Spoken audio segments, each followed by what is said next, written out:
Philip, it is absolutely fantastic to have you here with me today. I have been really excited about doing this. We call it an interview, but let's say it's a very in-depth discussion and getting to know you a little bit better, but talking around the topic of coaching, which I know has played a big part in your journey over the last decade. So to introduce us, I'm David Grieve. I am the founder and managing director of UCAN Group, where we are working with individuals, business owners, athletes, working on high performance coaching. And I'm so happy that you agreed to come here and share your experience in coaching and really give people an insight to what you've been through, where coaching's played a part in your life, Philip, and maybe give some people some knowledge and in-depth, view on where you stand with it and what people could think about if they were even considering to get involved in coaching.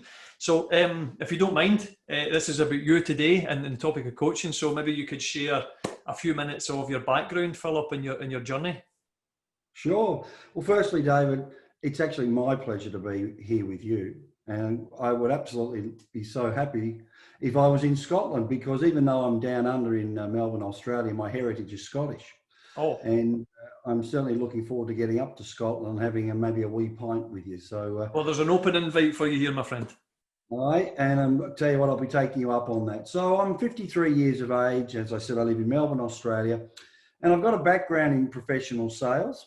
And I worked in the 1980s on the Australian Stock Exchange, on the stock market, but probably leaning into your question of the last decade in particular. So I was a mortgage broker for the last 18 years, had a very successful mortgage practice here, but I decided to sell that in 2015, particularly after the global financial crisis of 2008, 2009. Certainly hit me very hard, as it hit a lot of people hard, and I had a lot of fixed overhead. Fast forward a little bit, David, to 2014 and a routine visit to my doctor. And I was a very good lad because at age 40, I decided to start being proactive with my health, in as much as getting my blood tests every year. I'd always been a fit guy, running marathons in my 30s, and had played a lot of sport and still play veterans cricket. For those that don't know what that is, that's for over 50s. And funny enough, I got a diagnosis. I remember my GP, which is a general practitioner or a doctor, my PSA reading, which is a measure for prostate, was actually slightly elevated from one year to the next, David. And so as a result of that, he ships me off to see a urologist. And I never forget the Burnley, which of course is a very English name. It's an English soccer club. There's a suburb. We've got a lot of Melbourne suburbs named after English suburbs as well. We're very loyal convicts down here.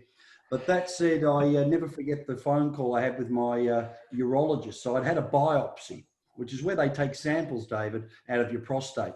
So you've got to go under a general anaesthetic. And I'll never forget it. I'm driving across the train line, and he says to me, Phil, it's not the news I wanted to tell you, but mate, you've got a tumour. And it becomes very much a surreal experience. I'll never forget it, mate, you've got a tumour. So fast forward to December of that year, 16 December 2014, David, and I end up having my prostate removed at the ripe old age of 47, which a lot of people would say, gee whiz, that's young. But unfortunately, as a result of a lot of stress and a lot of good coaching, I've learned that more and more men are actually getting things like prostate cancer, unfortunately, in their 40s. Yeah. And some even in their 30s. So most people, I think in the United Kingdom, for example, are encouraged not to get their prostate checked till at least 50. And if you're talking about the topic today of coaching, I would say the right sort of coach is a proactive doctor who actually says, you know what, you should start doing those things in your 40s. So because I would consider my doctor my great coach and a mentor around men's health, I became very proactive and very passionate about that. Yeah. I went through, David, an interesting time in June of 2018. I'd been married for a long time, 22 and a half years, to what I would say is a nice person, but perhaps our friendship dwindled. And as a result, we ended up separating and ultimately got divorced. So I'm the father of two boys, and I'm certainly about wanting to coach them on good habits, good values, and be a leader to my sons. But of course, when you become separated from your children, as I became, That was a really, really difficult time for me. And I went and actually was seeking, I joined a group called the SFM, the Six Figure Mentors, David, and I was seeking leadership. I was seeking coaching, quite frankly. I was seeking direction. I did a course on the Gold Coast in Queensland, Australia, where it's a 3-day course called the Brand Incubator. And what I learned as a result of that through the coaching that I received was that I became very aware about my passion about wanting to help men around men's health, being proactive around their health. Because you and I would know, David, that women are very, very good. From a very young age, a woman has her breasts checked. A woman gets a period. And as a result of those things, they are going to see doctors from when they're just young girls. It becomes part of their DNA. They're coached to do so. The thing about a man, we will only go to a doctor if we've had an injury or our leg's about to break and fall off. We just won't go to a doctor. And so part of the thing that I learned was that it was important to start to coach men about being proactive with their health. The course that I did, David, the Brand Incubator, really revealed my passion for wanting to help men and coach men about making better decisions. I went to a good grammar school in Melbourne, a good Anglican school, but unfortunately 4 of my buddies that I grew up, really fine young men, David, decided to take their own life. And that's very frustrating, including my best mate, who was a beautiful young man and an incredible athlete, but for whatever reason was obviously internally living a very dark life. And so I'm very much about being proactive with men's health. As you know, I'm building a global entity called Saving Brothers, and that's very much about coaching men to make better decisions and to be proactive around their physical health, but also their mental health. And I think you'd agree now more than ever, David, with what's going on with the pandemic, the uncertainty around people's employment, the concerns around stress and the way we mismanage these things. Getting good coaches around you in all areas of your life is more than needed right now. Yeah, absolutely. Now, 2 things I'd like to point out. First, sorry for your loss, because it is a very unfortunate, hard truth of life nowadays, and it's becoming more and more frequent that these things are happening. And I share your experience. You know, one of my young cousins committed suicide very recently, which was a real hard hit to us and the family in particular, and a huge group of friends that he's got. So that's quite close to my heart, this topic right now. And it's also worth mentioning that I'm an ambassador in Saving Brothers that I'm very grateful and privileged to be part of. So I join you in your mission for this global, movement that I like to think it as, to help people. You also touched on another thing there, and it is kind of hand in hand with the suicide. Now, when we talk about coaches, there's obviously the sports association with a coach, right? That's the most typical area that we would get coached. But we know that there's coaching and mentoring and training, and you can call it all different things. And that's what I really took from what you said there. The doctor, a proactive doctor, is a good coach. Women, young girls get coached and encouraged.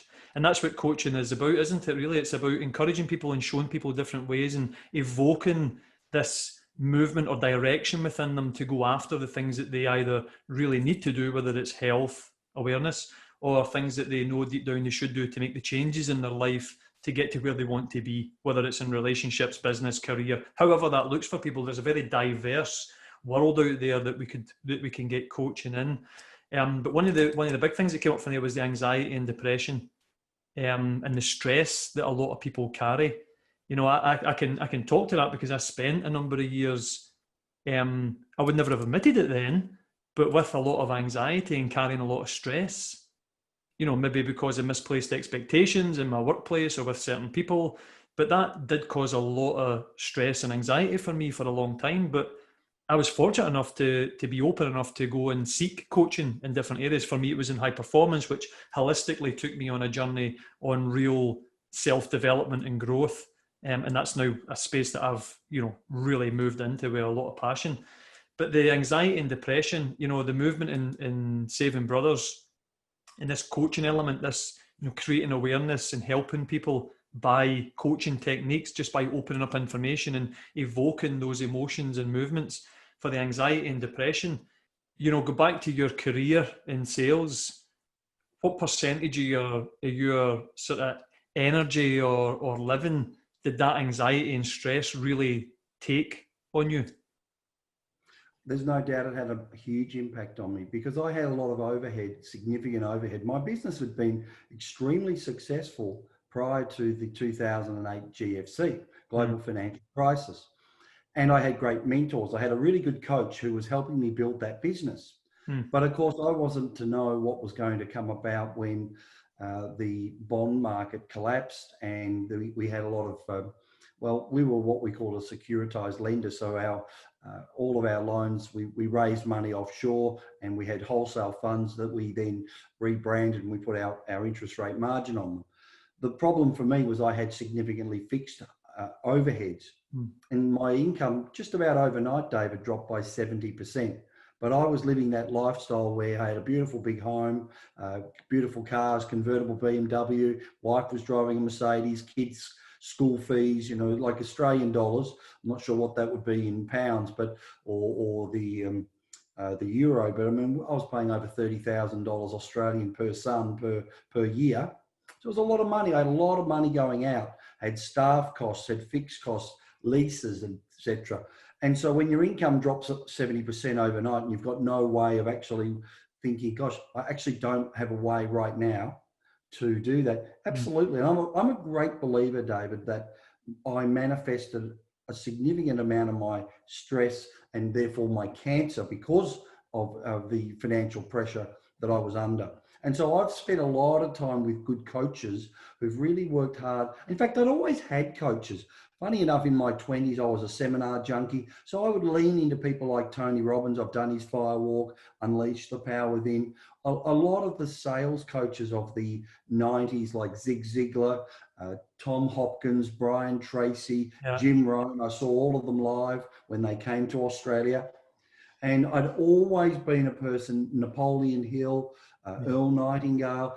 I'd always been a person looking for guidance. I'm a great believer you don't need to reinvent the wheel. Yeah. So if you can go and if you can hitch your wagon to the people that are doing things well. But one of the things I learned through coaching was be aware of what to do well, but also look at the lessons of the mistakes people have made and use them as warning signs to avoid making the same mistakes. So it's not always looking at what success stories are. Look at what some of the not so successful stories are so you don't repeat those sorts of negative or destructive habits. Yeah, absolutely.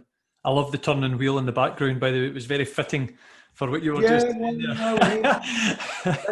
That's because I run a rural buying agency. I buy properties around a country, Australia. Yeah. And people just find that quite calming. And I must admit, I quite like it too. Yeah, I do like it. I can almost imagine a set of pedals below you here, just making sure it's always turning round. But you touched on a couple of, sorry. No, that's all. I'm ready to fetch a pail of water. It's all good.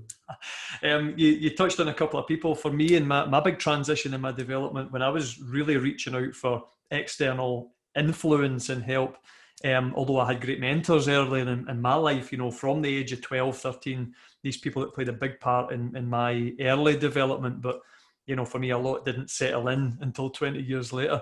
But when I really reached out, Earl Nightingale, Napoleon Hill, Think and Grow Rich, right? It was one of the first books that I got when I was young, actually, from a real mentor of mine. But Earl Nightingale, his YouTube video, for anybody that's listening, The World's Greatest Secret, is a 32-minute long video, I'm sure it is. I used to run when I was in Cycling. When we first met, actually, I was doing the video challenge. And every morning I would run back and forward on that area that you always pick me up on in the messenger. And that's what I would be listening to, is Earl Nightingale's The World's Greatest Secret. And it's obviously a takeoff from the book Think and Grow Rich.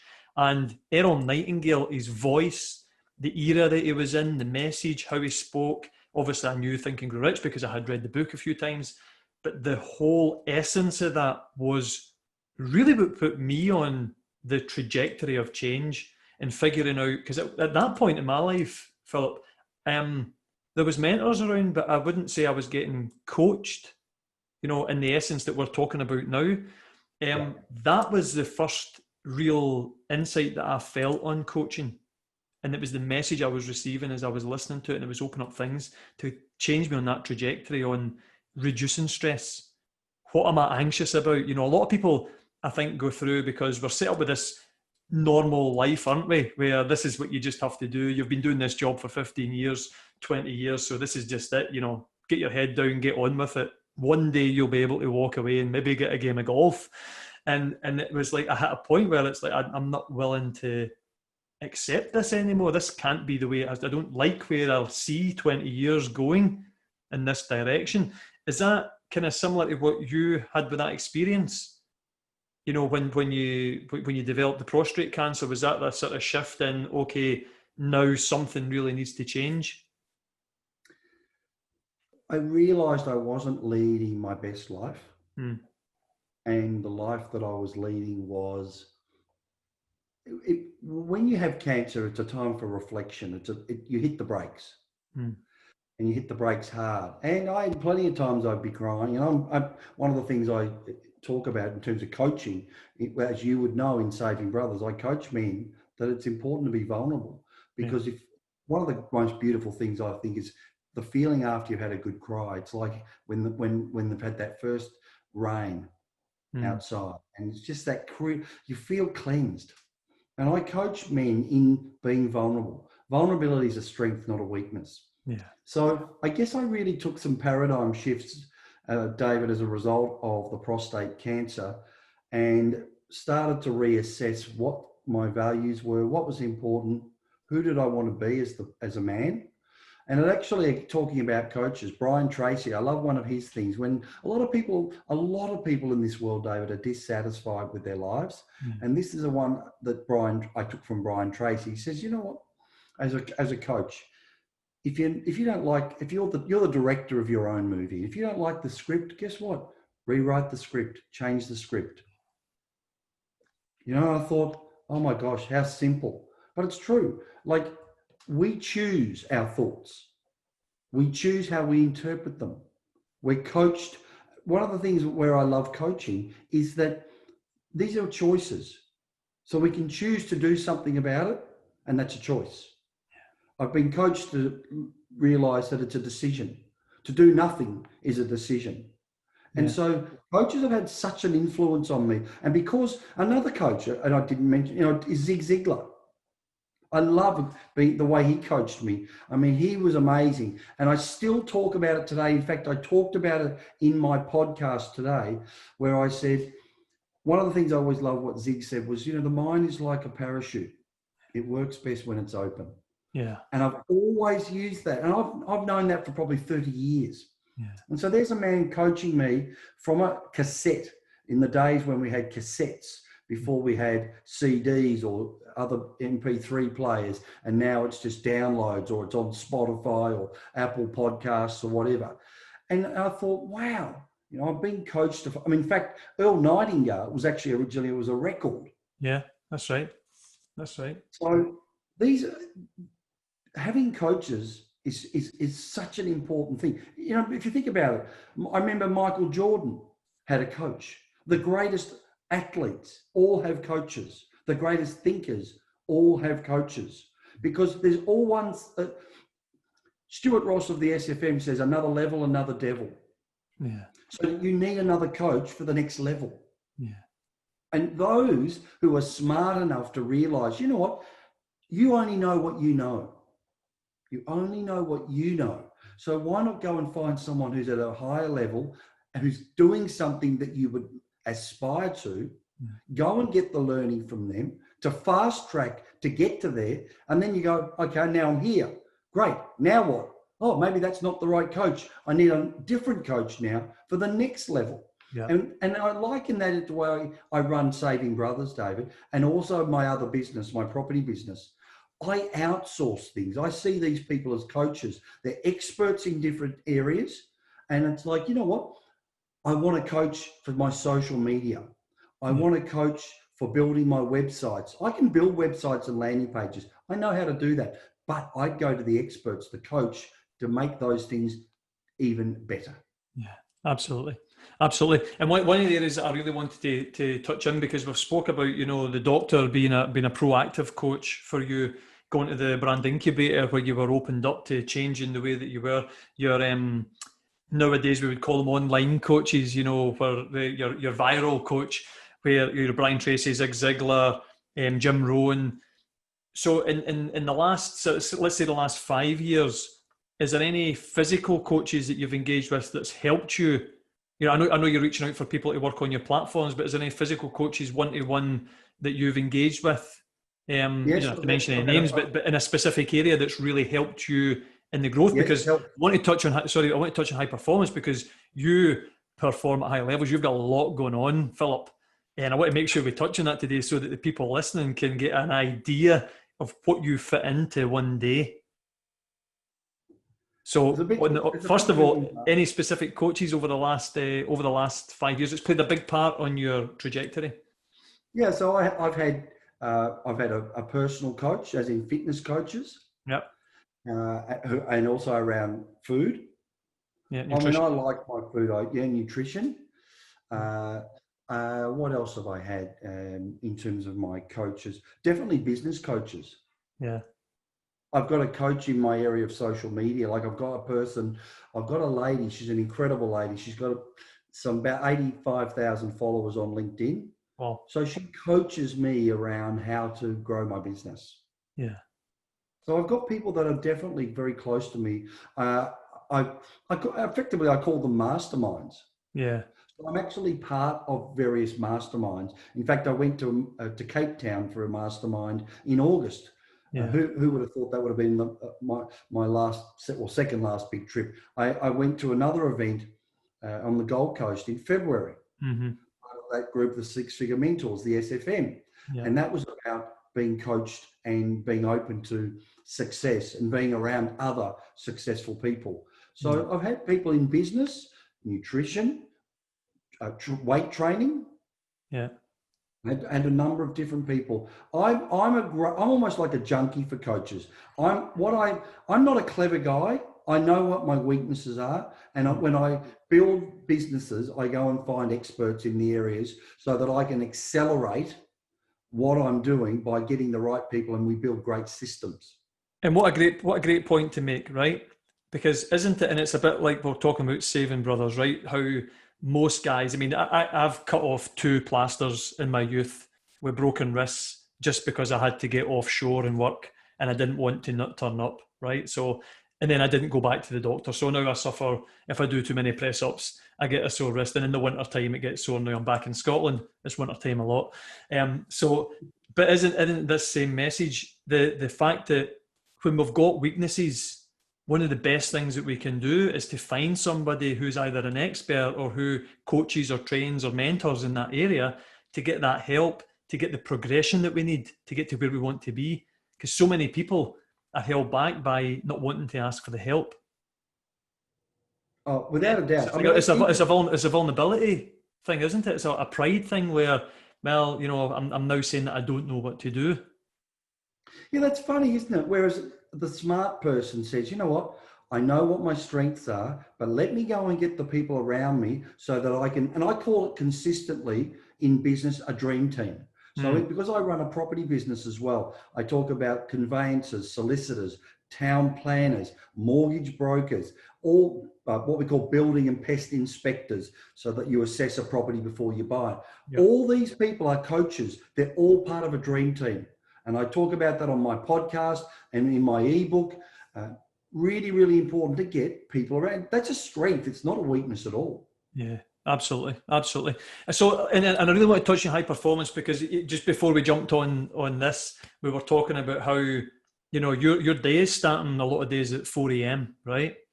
Yeah. So let's talk about performance, because that's an area that I'm particularly passionate about, is performance. How do we get those levels of performance? But also, how do we sustain that level of performance? Because we can hit burnout pretty quickly, can't we? If we don't manage these things. So give us an indication of roughly what you do in a day, because it fascinates me.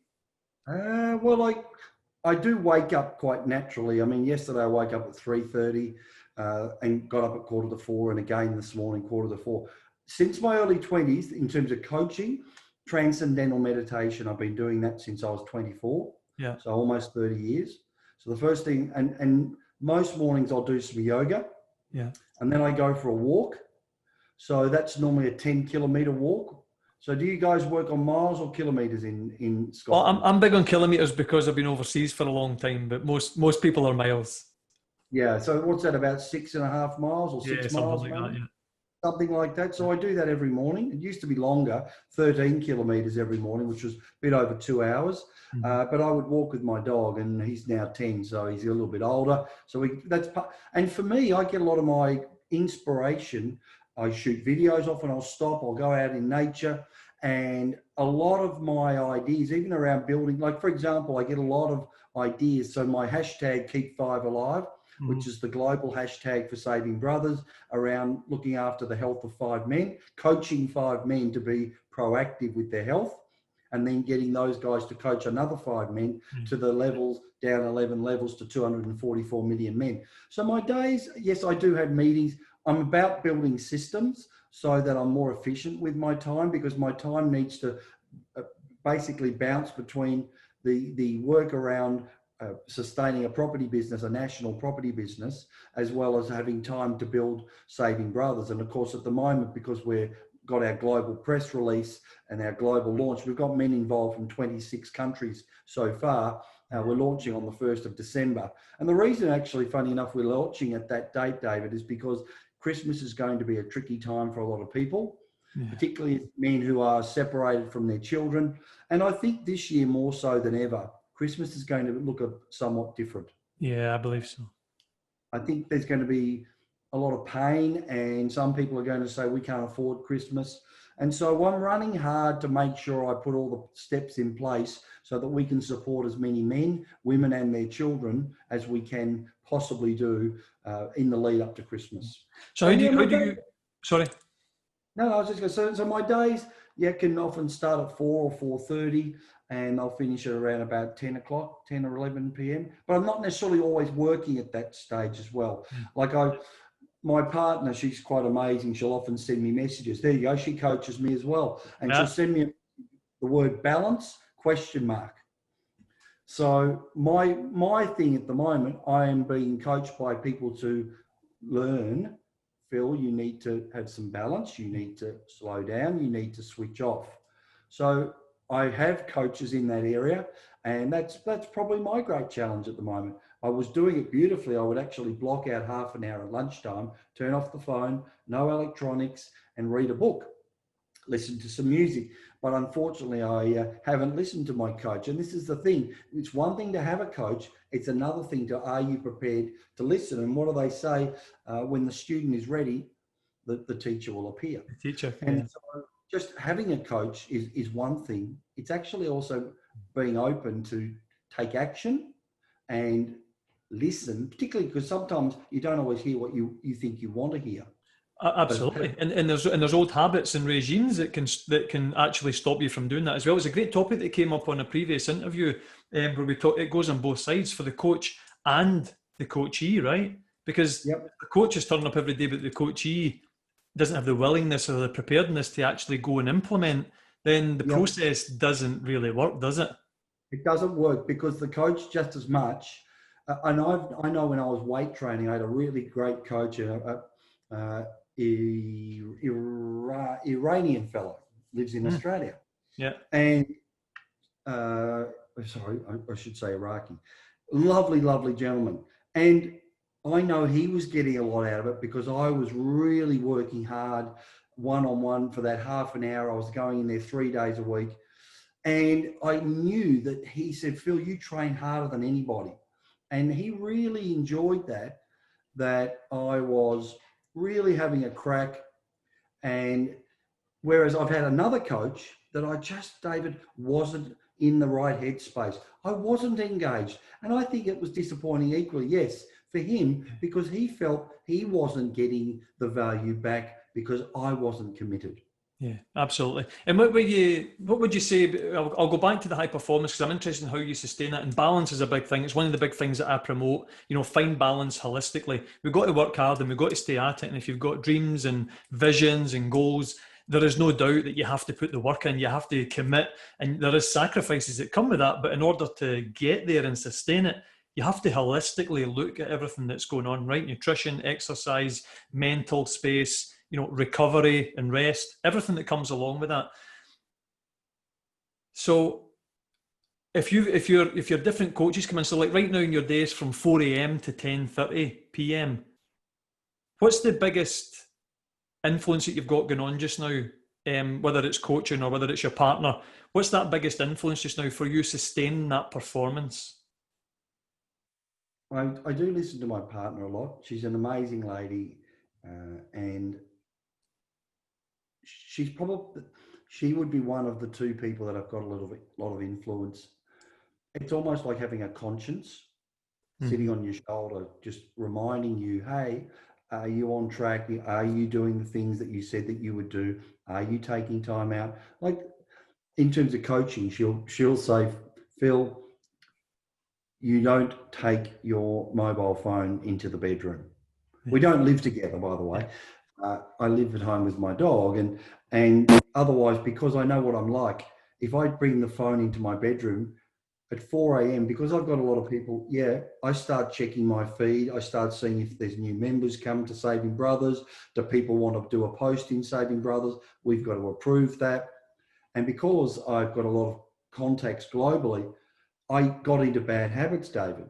So, and I will say, I'm not necessarily working till 10:30 at night. I mean, I might do some calls at night and do calls like this, which I really love, but I also like to have a little bit of wind down. So I'll plonk myself in front of the TV just to catch up on the news. I'm not one to watch a lot of news because again, my coaching would tell me that, you know what, there's a lot of people with stinking thinking, and it's never going to be good news that they're presenting. So I prefer to take a different approach. So, but I do like to have a little bit of a knowledge of some current affairs.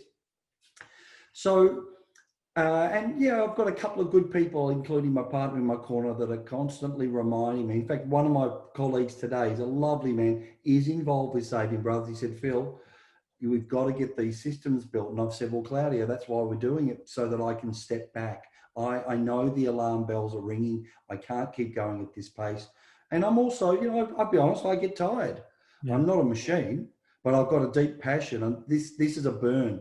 I mean, if somebody said you just got to go all night, guess what? I'll just go all night because I'll just go. I've got a reason, and this is a thing. This is where a coach can help you form what is your why. What is your purpose? My purpose is to serve. My purpose is to create a legacy, to impact the lives of millions of people around the world. And I know that we will do it. People, and I don't mind if people question me. In fact, sometimes I quite love that, because that's fuel.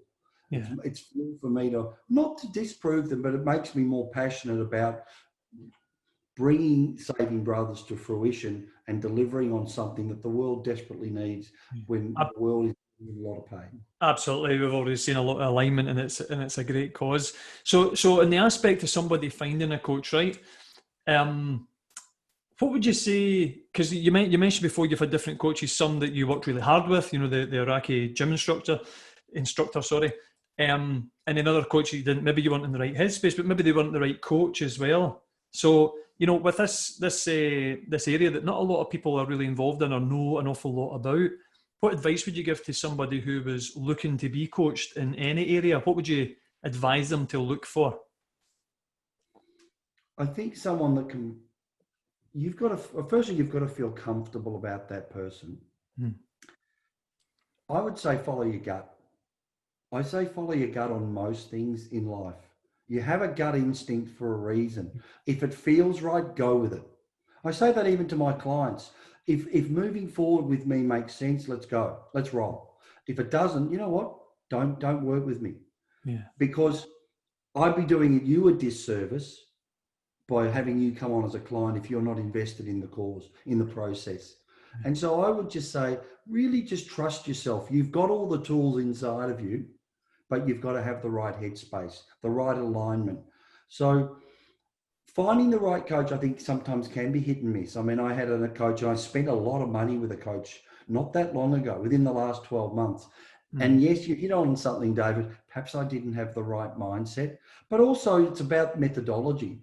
Yeah. Some coaching methodologies will bring something out. I mean, this was an online coach, and this was around, so I put that in perspective. It's around some frame reference around, it was more to do with fitness and diet.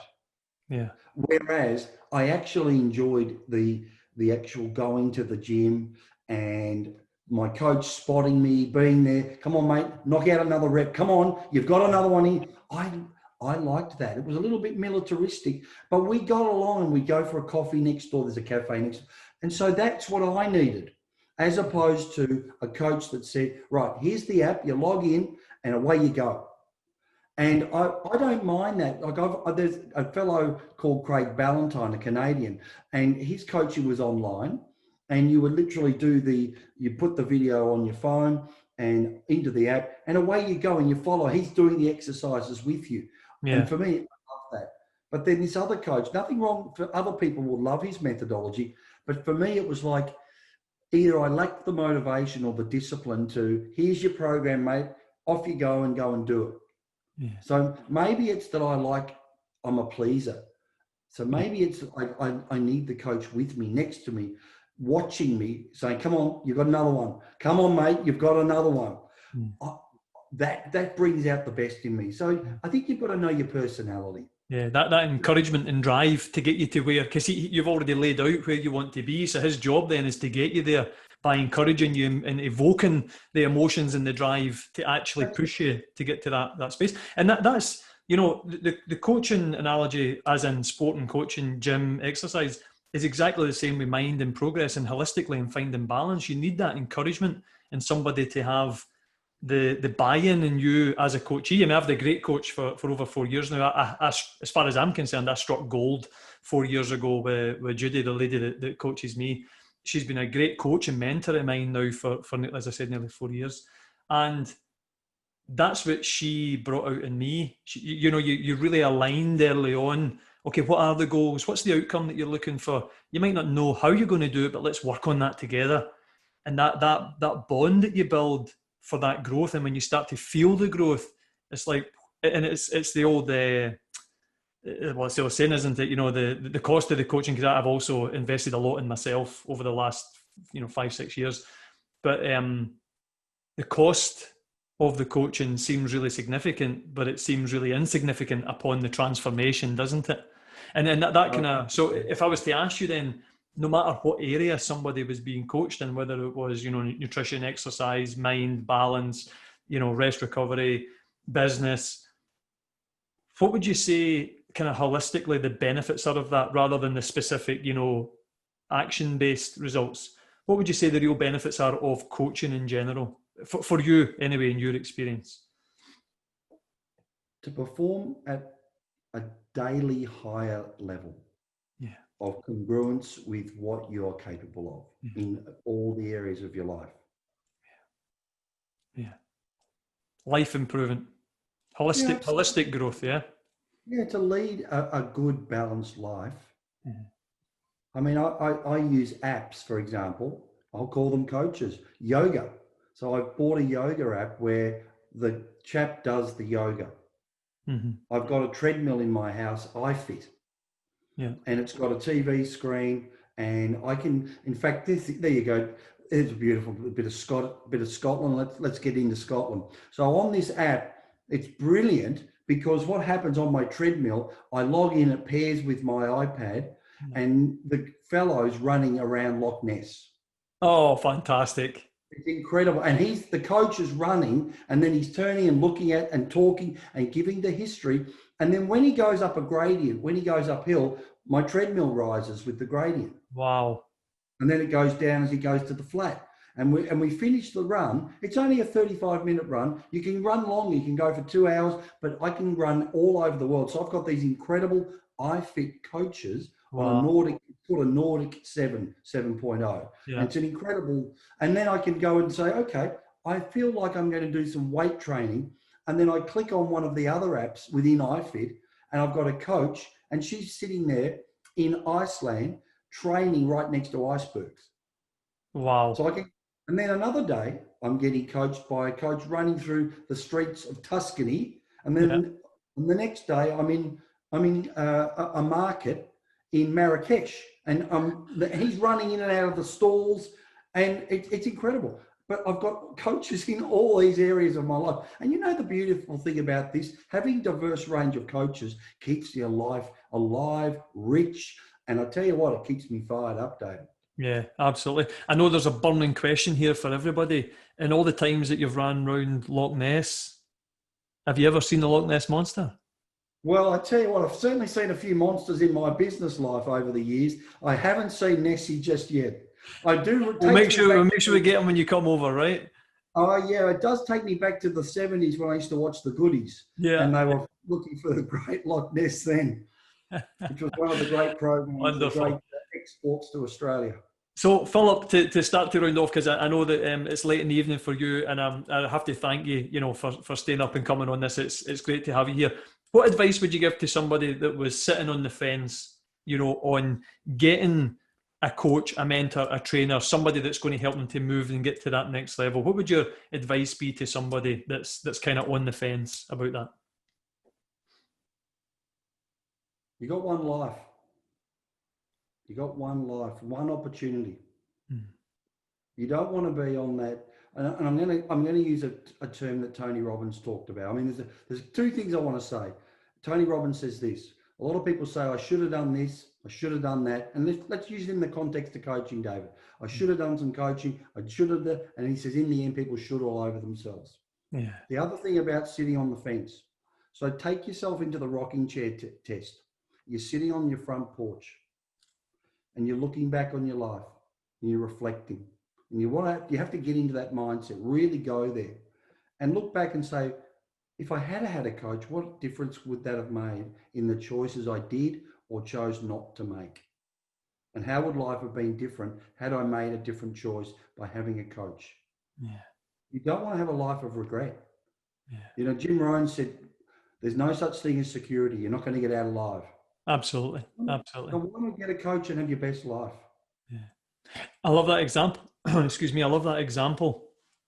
That's exactly where I found myself, 5 years ago, was sitting 20 years down the line looking back. I didn't know at that point that a coach was what I really needed to help me, right? I was still in this place of discovery. I was in a place of frustration and dismay. I couldn't figure out why I was getting so frustrated. But that's effectively what I went through then was looking 20 years down the line and saying, well, what needs to change from today? Because if I don't change from today, I can already see what the outcome is going to be. How do we change that? And that was to get help, right? It's a great point, because here's the thing. At some point, people, and I teach people this when I'm coaching people, at some point, you're going to get your last paycheck. Yeah. How's your life going to look? Have you got enough money? Have you made good decisions and accumulated enough wealth? Because people talk about the golden years, the golden years retirement. Yeah. Unfortunately, most people are going to end up dead, broke or dead. Yeah. So why not make some good choices now so that you've got good choices for later? Absolutely. Discipline weighs ounces. Regret weighs tons. Absolutely. Don't regret. Have a go. Totally agree. Absolutely agree, Philip. And then one last question for you, and we'll wrap it all up, my friend.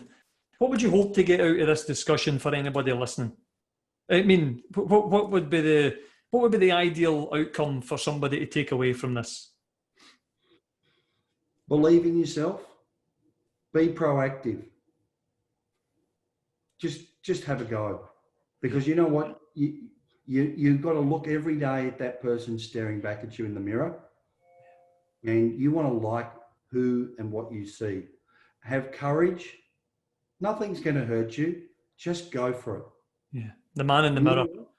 As the name of your business says, you can do it. Absolutely. Whether you think you can or you can't, you're right. Henry J. You're 100% right. Philip, I'm going to round this off and be respectful of your time. I want to thank you once again. I can't show you enough gratitude for coming on. It's great. The purpose of this is to build awareness. This is what it's all about. But on top of that, I'm going to invite you onto our private community group where I would love you to be a guest speaker, and we just talk all things about performance and how we can help people holistically to get to those levels of success in relationships and business and whatever that looks like, through how they manage that performance and what help they get. Philip, thank you. You're a great sport. I appreciate you, brother. Saving Brothers is a great cause. We'll make sure we put a link for Saving Brothers where people or guys know how to join the group, the Facebook group that we've got going. We'll make sure we get that out there. And all I can say is thanks. Been an absolute pleasure. It's been mine, and always love to be with my Scottish friends in particular. And I'll take you up on that offer of a couple of good lazy pints. Do you need to bring a sleeping bag? I've got a sleeping bag and a pillow here. That's it. Well, Aussies will bring a swag. A swag, sorry. I should have remembered that. Brother, thank you very much, and I look forward to chatting with you again, my friend. Awesome, David. Thanks, mate. Bye. Cheers. For now.